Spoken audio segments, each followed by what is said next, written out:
Okay, so this session will be started by Hugo Erbener, who followed our invitation to speak here. And here I read you the title, A Proof in Side Effects of Completeness with Respect to Tarski Semantics. This looks a bit different than what had been announced before. I don't remember. No, yes, but it's the same topic. Okay, good, thank you. So please. I think the title was Computing with yes, completeness theorem.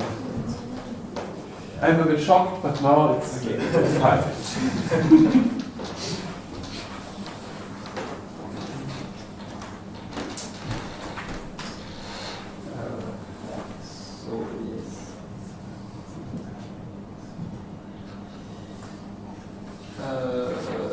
So somehow it's an investigation then in Gödel completeness theorem, normalization by evaluation, on how to transfer some properties from a programming language, like in Haskell, where you have a side effect using translation, monadic translation. Can we see the same kind of things in logic? And this is an example where we can see something similar in logic, how to prove the same way as we can program with memory assignment. Can we prove with memory assignment? And it's an example of a proof which we prove by memory assignment. So the context for this analysis of completeness theorem. So I will repeat some of the motivation I said for my talk of yesterday. So there will be some redundancy for those who were there. In normalization by evaluation, typically we have an object language. We map the proof by soundness to the meta language, and then by completeness from the meta language, by some well-designed form of completeness proof, we can get back cut-free proofs in the object language. So and this works well in the intuitionistic setting. For instance, using cryptosemantics, we can design proof of completeness with respect to cryptosemantics, which return normal proofs. Can we do the same with Tarski semantics? This looks much more complicated. But this is what I'm trying to investigate here. So then, as I say, we can do normalization by evaluation. There are many ways to do it. So cryptosemantics or bed semantic. Sunbeam and Okada investigated using point-free topology or phase semantics. And we know also that this kind of normalization by evaluation is related to type-directed partial evaluation, a language where we mix construction of the meta language and construction of the object language, because we have the two levels. We have the connectives of the formal language and the connectives of the meta language. And this normalization by evaluation are connected to this methodology of partially evaluating program developed by people studied in particular by Ganvi. And yes, so as I said, by combining soundness, so from an object proof derivation in the object language, we can get derivation in the meta language. So the derivation, the turnstile symbol has been turned into implication in the meta language.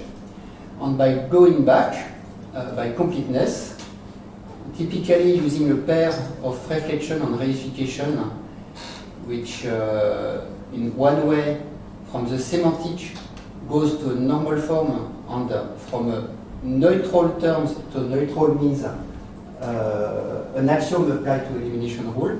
We go back to the semantic.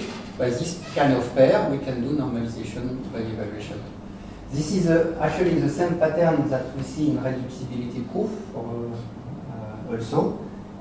We have the first part, which is called adequacy, which maps to a semantic, and the second part, which generally has no name, but someone, Carsten Schurman told me that he called it escape lemma, which basically is a completeness theorem. It's basically the same structure and the same computational content as a completeness theorem. in the case then of rich semantic like Kripke, bet semantic, realizability. Then, again, to position the problem, can we do the same thing with a power or simpler, with less information semantic, which is Tarski semantic? So this is the first point. So can we do normalization by evaluation with the Gödel's completeness proof? Second motivation, so then this is what I was saying with Haskell. In programming, it's standard to have side effect. Go-to, control, something which enter in the category of control operator, or memory allocation, non-determinism, on writing on the output, inputting from the keyword. These are side effects, and it's standard to manipulate the side effects in programming. In logic, basically, there is only one side effect which is common, which is classical logic. Classical logic, in programming, has been shown to be in correspondence with an operator which is called call-CC, or CC in short. The first name was call dash with dash current dash continuation. It was so long that it has been abbreviated to call-CC, and eventually some people even abbreviated CC. But there is in programming a construction which has exactly the type of Pierce law, which we know is equivalent to classical logic. It's also called Libet. There is a way to compute. There is an operator which has the type of classical logic, of double negation definition, or more precisely here, Pierce law, and which have a computational content. And this is considered as a side effect. It's considered as a side effect in the sense also that if we take core lambda calculus or core intuitionistic logic, we can interpret this construction, CC, called CC, we can interpret it by a translation into core intuitionistic logic or core lambda calculus, and this translation is just double negation translation. If we start from a logic and do the double negation translation, we arrive in intuitionistic logic, and in this intuitionistic logic, we are able to prove excluded middle through the double negation translation. So there is a general principle here. For a given logic, we can have a translation, and this translation gives us more power, gives us the ability to prove more things, like excluded middle in the case of the double negation translation. But we can, we can go the back way and see what the translation gives directly in the initial logic without doing the translation. This is exactly what classical logic is doing. Classical logic can be justified by translation to intuitionistic logic, by double negation translation. But then once we have justified the classical logic by this translation, we can forget about the translation and reason directly in classical logic with excluded middle, knowing that we can always justify it by translation to classical logic. So I'm talking here about predicate logic. Typically, I'm not talking about choice principle, which are precisely where it starts to be difficult with classical logic. But in a simplified framework like propositional or predicate logic, this works. And so this is what I shall call direct style and indirect style.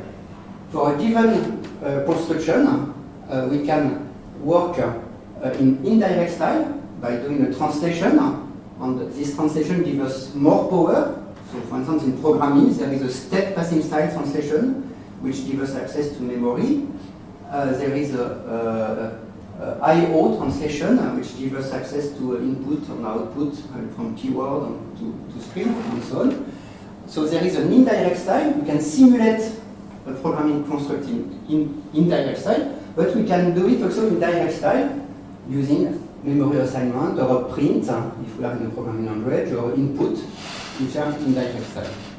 And what I shall do here is investigating another construction which is standard in logic, which is forcing, which we know as a translation from fragment of logic to another prime, to the same logic as a functor, in some sense, from the logic. We have the forcing. On the forcing, we shall see it as an indirect way to give more power, because we know that with forcing we are able to interpret more theorems, and to see the forcing as indirect translation for something which is still to be defined in direct style, in logic. And in programming, we know that this forcing actually is related to some state passing style, precisely, input memory allocation. So we shall try to do what exists in programming, to transfer it to logic, and to allow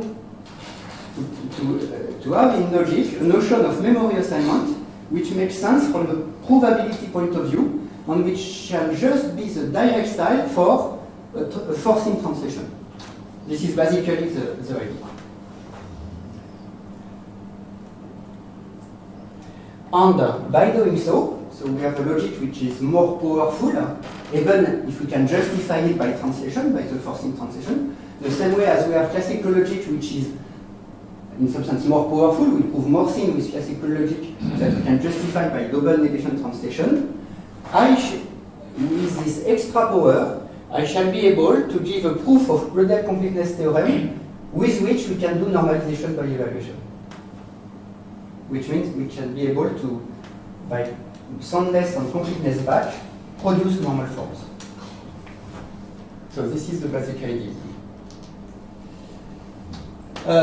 So forcing, I shall not consider Cohen forcing, but Kriepke forcing, so which is an intuitionistic form of forcing. Cohen forcing being the composition of Kriepke forcing with the double negation translation precisely. So we shall have a domain on an order on this domain, and this being given, we shall have a translation which shall be compositional except for implication, where so we shall W shall force A implies B if for all usually we call this world in the Kriepke sense, in the Kriepke forcing, for all bigger worlds, for all further worlds, if the formula A is forced at this new world, then B is also forced at this world. So this force,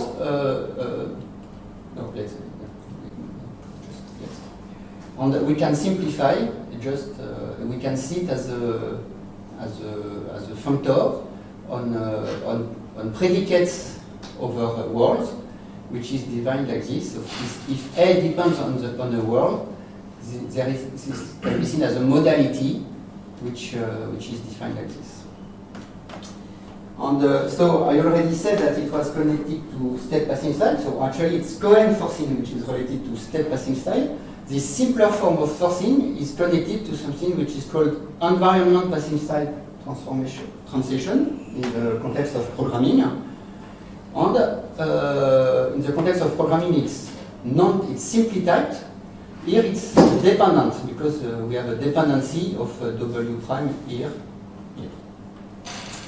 And we know that environment passing style is related to a memory update effect. And here, in logic, in the logic side, we'll have the additional constraint that this memory assignment shall be monotonic, and which is represented by the bigger here. Could you say a few words? Where's the memory? Where's the memory? I don't understand. Where is the memory? Yeah, I don't understand what you mean with memory update. How is this? Just a few words. I have not the tiniest clue Yes. what you're talking about. Yes. I think it will be clearer on the next slide. Okay, sure. So this is a description of the environment passing style in programming language. So I drop the dependency. I consider a translation which to any formula or any types associate this type. And W shall be the type of the element in the memory. And what I'm saying is that this translation shall behave as if we have an effective memory cell of type with an element of type W. So the memory is not there concretely, it's simulated by passing style. We pass it around at each call. Okay? This is the indirect style. When we shall go to the direct style, we shall stop passing it around and we shall keep it as an effective memory. Is it fair? Okay. So this kind of translation is rather standard. So here it's a monadic one. So we extend it to all formula by adding the operator on the right of each implication. So judgments are translated canonically like this. But there is a general framework for this, which has been designed by Moji at the end of the 80s, 88, Genio Moji, which was for monadic translation. So actually it can be expanded. There are two kinds of such translations, the monadic one and the comonadic one. I just present an example. And for this kind then of translation, there is a canonical operator to go inside the translation. So if we have a, we can always embed it in A of A. So this is the constraint that we have on such kind of translation, which hold, for instance, for double negation translation also. If from A, we can go to not A. So here from A, we can go to this, and to each variable, we associate a lambda term, which take W, which is considered to be the current value of the memory. We take the current value of the memory, and we don't care about it. We just return the element A as if we don't care about the memory. And there is another operator, which is called bind in programming language in general, which performs the composition in the presence of such side effect, in such enrichment of the logic by means of a translation. So typically here I have to return an expression which shall take the current value of the memory, so a lambda W, and which should return then a B. The B, of course, will be obtained by applying the function to its argument, but its argument expects a W, so the argument U of type EA, we apply it to W, so which means we give to this computation the current value of the memory, so that it can compute. From this we get A. We can apply the A to the function, which is the T here, and we get something which again expects that we give it the current value of the memory, so we give it W. And then by this, we propagate the value of the memory to both the argument and the function, and we get a result. So there is a canonical way then to extend pure proof. So here I'm just taking the implicational fragment with the abstraction and application. There is a standard way to map to a derivation of gamma entails A to get a derivation of gamma star entails E A star by this kind of translation. So then there is this kind of translation, there is a canonical interpretation of the initial logic in the translation, like there is a canonical intuitionistic logic by double negation gives intuitionistic logic. But in this translation we get something more. We are able now to build new terms. And we are able to build these two new terms. In this translation, I can define a new operator, which is give me access to the value of the memory. And it shall be an operator of type EA. So it shall be a constant of type EA, and which do what? Of type EW. Sorry, it's also of type EW. And what does it do? It takes the memory and it returns its value. And we will have another operator which can update the value of this memory just by evaluating the new value that we want to give, we get a new value for the memory, and we pass this new value to the computation. So that's U, when it's evaluated, runs with the new value of the memory W. So this environment passing style provides, it mimics lambda calculus, but in addition, it provides a memory W, which we can update on an instruction to update it. And what I'm saying is basically nothing more than that, is that the forcing translation, Cohen forcing, Kripke forcing translation, is just indirect style for a way of proving which would use such memory, such physical memory.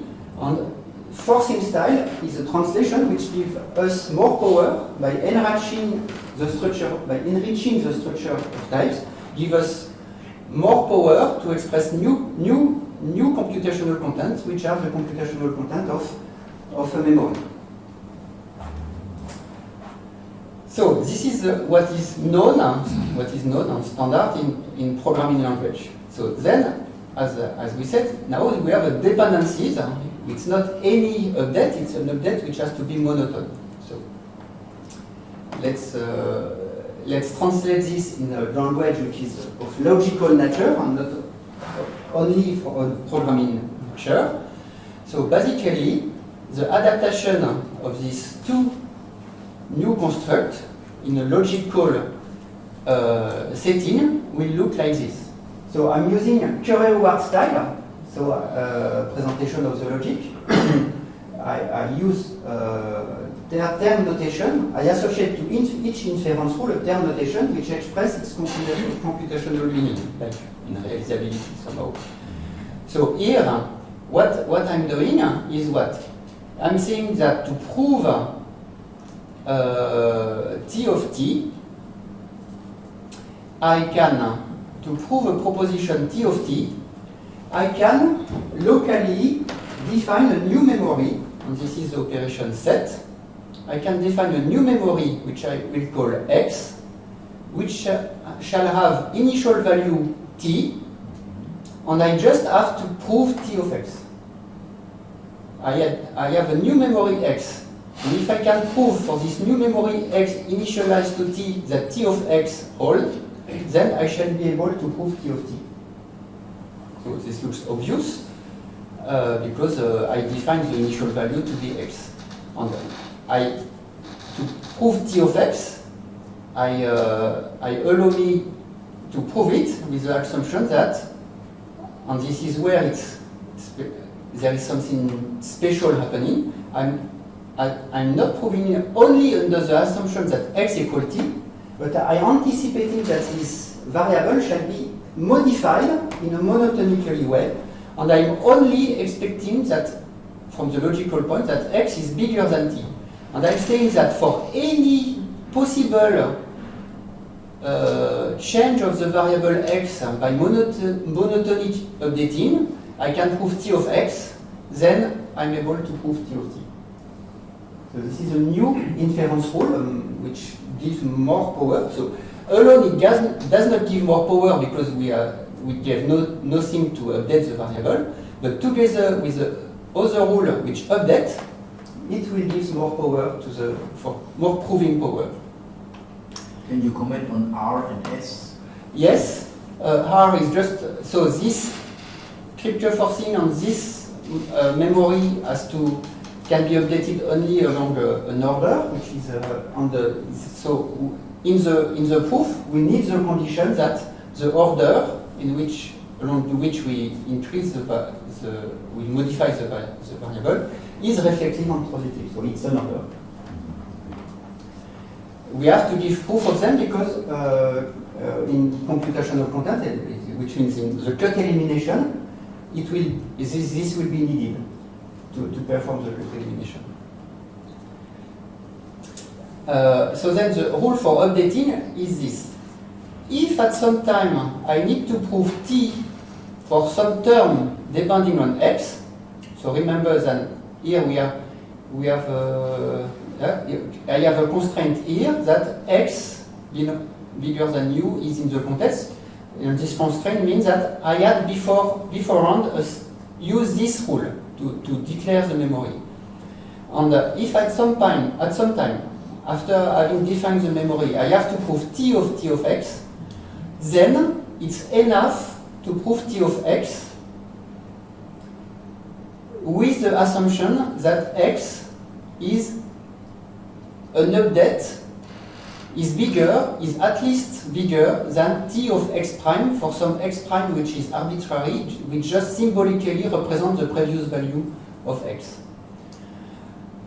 So this implements the update, the internal update of the variable. To prove t of tx, I just internally need to modify the value of x into tx and to prove t of x. And the fact that I modify internally the value of x by tx is expressed in the typing judgment by I know that at least x is bigger than t of x prime for some x prime. And these two rules can be interpreted by the forcing translation. If I do the forcing translation of these two rules, they become valid. They are interpreted by the translation. So it's really direct style for something which can be interpreted by scripture forcing. And here I have constraints that the t are actually what Ulrich called sigma formula, which are formula without implication on for all, which morally are like base type in programming language or like sigma 01 formula. So I think I'm running very late.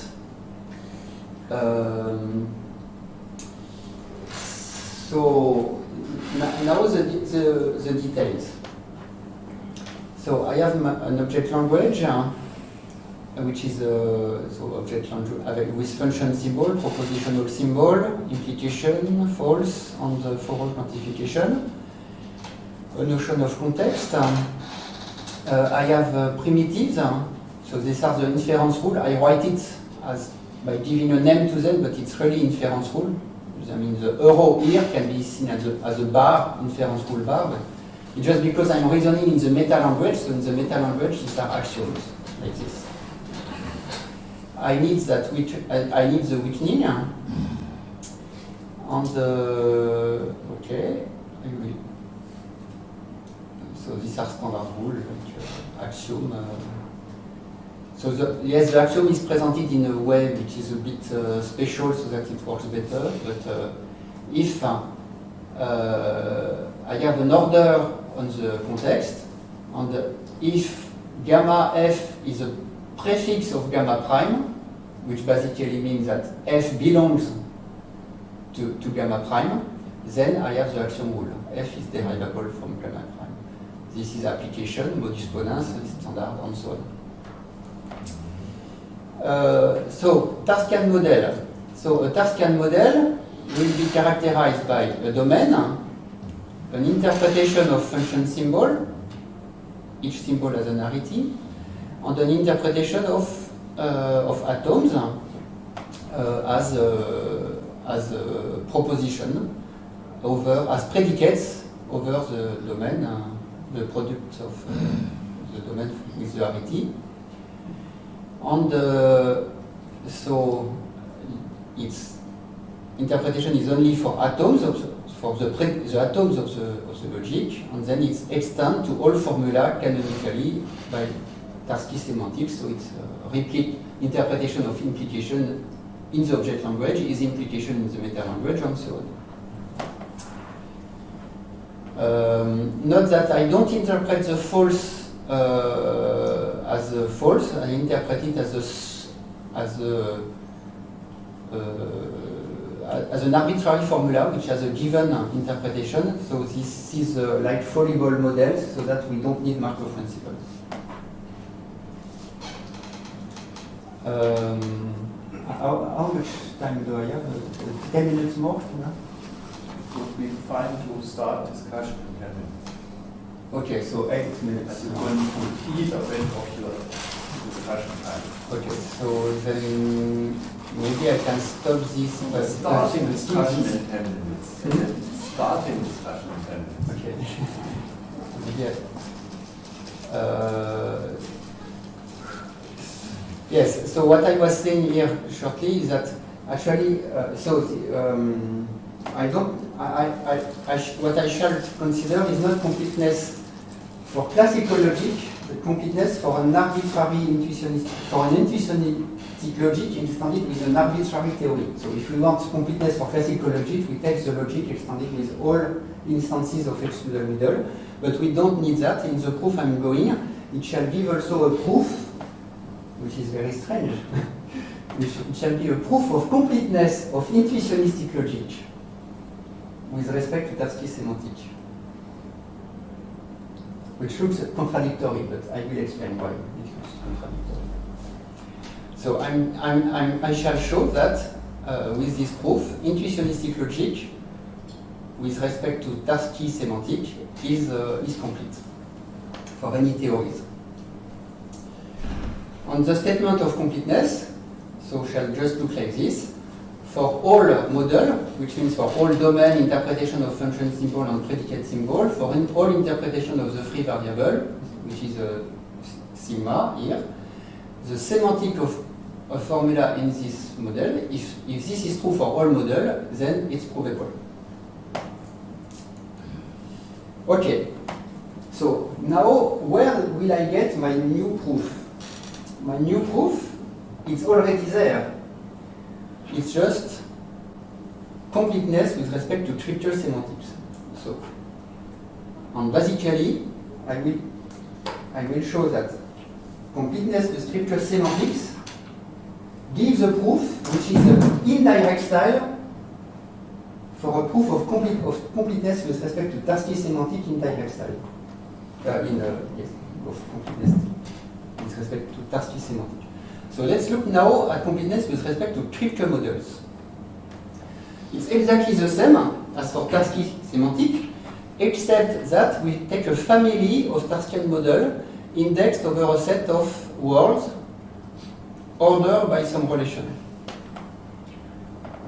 And we don't consider disjunction and existential, and then it's enough to take the domain constant at each level. So then, as before, we have a semantic. The semantic for terms shall be exactly as before, except that it's exactly as before because the domain is constant. And we have now an interpretation which is parameterized by a word, and the semantic of the formula will be defined also by composition, and depending on the word. So the interpretation of an atom is the interpretation of atom, but now it depends on a word. For all, it will be compositional, and for implication, as I presented with the scripture modality, it will be, we insert the scripture modality. So forcing an implication is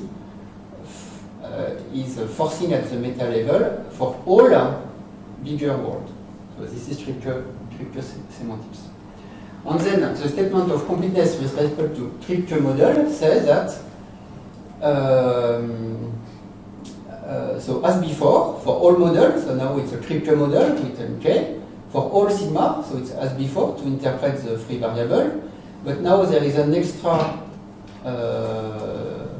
parameter that's for all world. If the formula holds is true at this world for this substitution on this model, then the formula is provable. And it's there is standard since the 90s that there is a very simple proof of this lemma by taking the canonical model of context.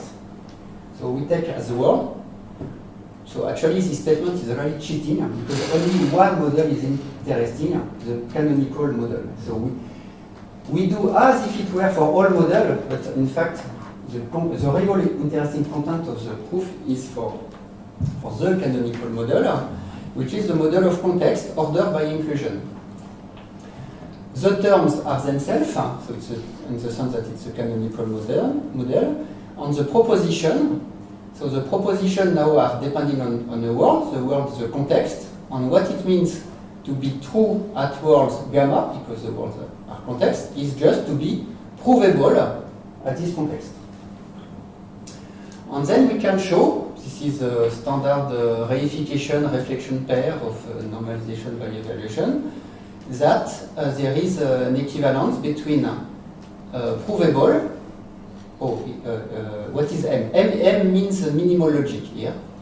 There is an equivalence between provable and true in the model, and this is for all gamma, for all words. So it's standard reification reflection, which means that in one way we interpret a lambda of the syntax into a lambda of the meta syntax. This sign maps to with the lambda of the meta syntax. On the other way around, we map a lambda of the meta syntax implicit in M into a lambda of the object language, which is written apps. And here it's a typo. It's not a typo. Sorry, it's apps in for. So I will not explain in details, but it's a standard way to do normalization by evaluation. And then we have a proof of completeness by using this on the right-hand side and using this on the right-hand side of F and using this for the theory, but we have no theory, so we don't use it. So now we have this semantics. And now is interesting. Yes. Okay, so we have this semantics. Now we look at another Kripke interpretation, which is not a Kripke semantics. Now it shall be a Kripke a syntactic translation, which is Kripke forcing. So this is another context. I take my meta-language. My meta-language is second-order arithmetic. I don't want to have Gödel's encoding, so I take it multi-sorted with a type of natural number for list, for formula, for context, and so on, so that it's easy to do without encoding. And I'm doing Kripke forcing translation in this language. And so it looks the same, except that the Kripke semantics now, so I use a different notation, I annotate the Kripke semantics by an order. It's done on the language of second-order arithmetic. So in particular, there is a clause for second-order quantification, which is the standard one for Kripke semantics. The interpretation of second-order quantification is compositional, but we expect, so the x here has n argument, and the x here has n plus 1 argument, because now it depends on the word, and we expect that this x is monotonic over the words, which is the standard condition for Kripke semantics. And we have, and this is the main observation, that if now we take the statement of completeness, I rewrote here the statement of completeness. So it's for all models, so for all model, for all Tarskian models. So it means for all domain, interpretation of function, and interpretation of atoms. I have that the formula F is true, and I want to do the forcing of this. Then the forcing of this is exactly this formula, which means for all, which exactly means for all Kripke model over this special order, this given order, which means, which exactly is that F holds is true for all Kripke models with respect to this order. So, which means that if I do the forcing translation of the statement of Tarskian completeness, I get Kripke of Tarskian validity. I get Kripke validity. On Kripke validity, I know how to prove it. This is the proof I gave here, which is very simple. It's one slide. And so then I have a proof of Kripke validity, I mean, no, I'm not of scriptural validity, of scriptural completeness with respect to this notion of validity. And I have the proof of completeness. So then it means that the translation, via the forcing translation in the indirect style, I have a proof of the translation of completeness theorem, of Tarskian completeness theorem. So I just need to go back and to look at this proof of completeness for cryptosemantics as if it were a proof of completeness of Tarskian semantic in the source language. And basically this what I shall do. I will skip this. I shall do. So this is my language, but I already said that I have this. So basically, what I obtain is this new proof. And this time, this is exactly the same proof as scriptural semantics, except that now it's in direct style. And because it's in direct style, we don't see anymore the scriptural semantics in the statement. It's implicit. It's just a side effect.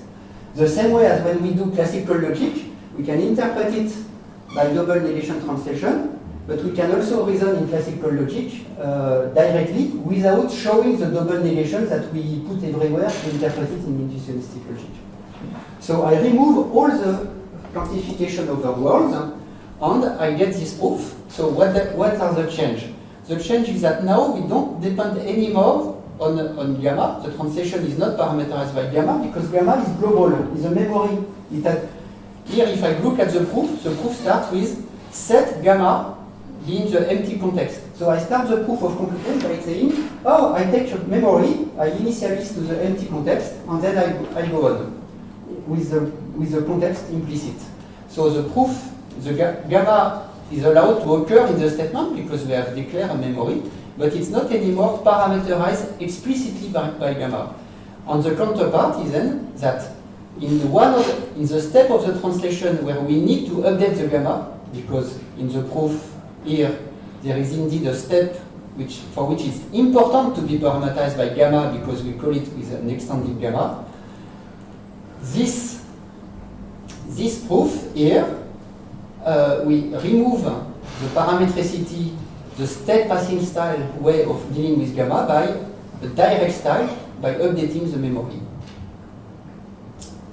And then I have my proof, and obviously this proof of completeness is just replicating the meta syntax into the syntax, so it shall give, and by construction it gives normal proof, so it will give normalization by evaluation using Tarskian semantics. Okay, I think that's it.